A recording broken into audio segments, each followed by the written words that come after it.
Halo minasan, balik lagi di channel Tao-chan, di mana kita akan membahas manga dan anime populer. Tapi sebelum itu, silahkan minasan klik tombol subscribe dan nyalakan lonceng notifikasi agar minasan tidak ketinggalan info terbaru dari Sensei. Bila sudah, mari kita berangkat dan tancap gas!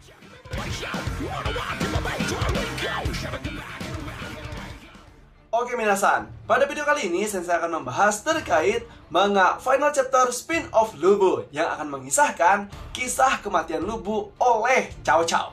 Dan juga kita akan diperlihatkan bagaimana proses kematian dari Lubu, dan juga diperlihatkan bahwa Brunhild akan merekrut Lubu sebagai perwakilan umat manusia yang akan melawan para dewa.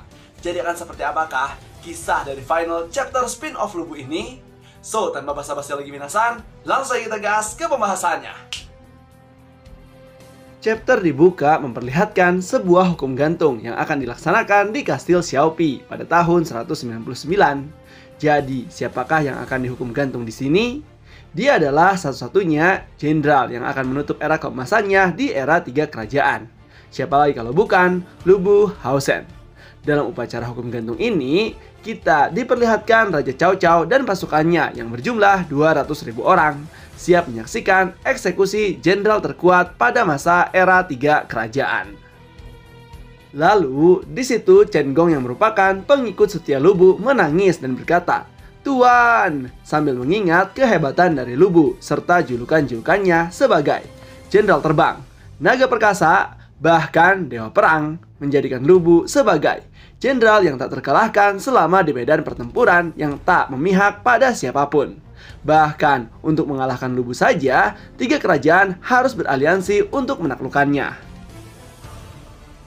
Nah, selain Cao Cao dan juga Chen Gong, di sana juga terlihat para pendiri kerajaan Shu Han, yaitu 3 bersaudara, Liu Bei, Guan Yu, serta Zhang Fei, yang bahkan menyaksikan eksekusi Lubu.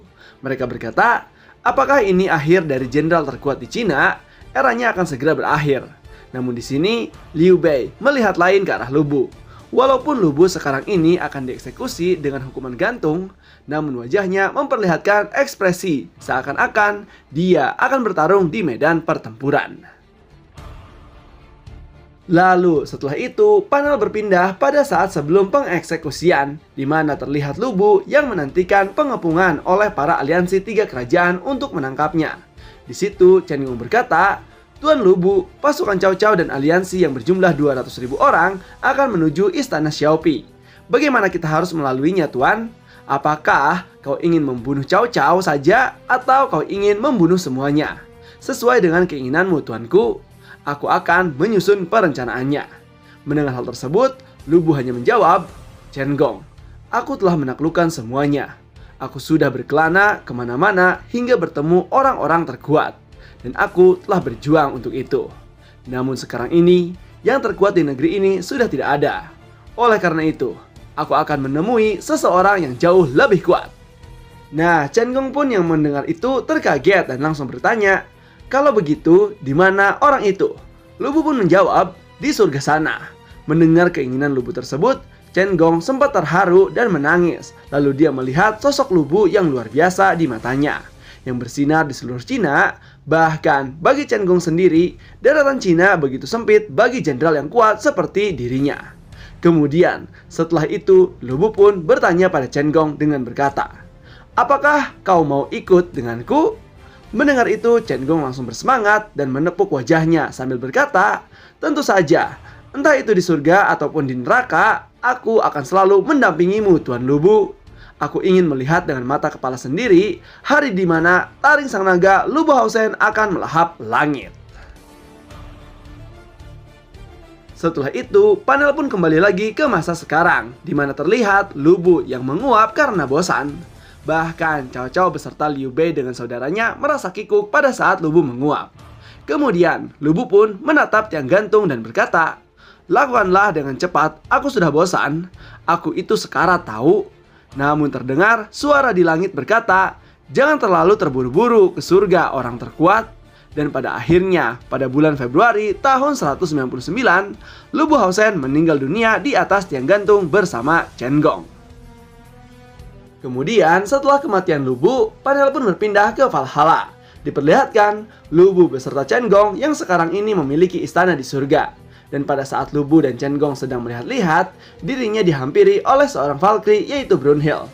Brunhild pun berkata, "Ya ampun, aku sudah katakan jangan terburu-buru ke surga. Aku akan mengikatmu sambil berputar-putar loh lama-lama."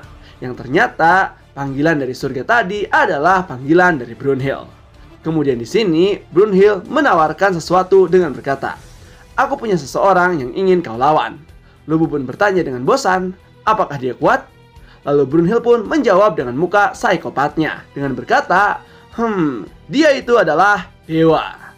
Mendengar hal tersebut, Lubu sepertinya senang sekali tersenyum dan berapi-api. Lalu Lubu menjawab, "Kau boleh juga." Dan panel pun selesai.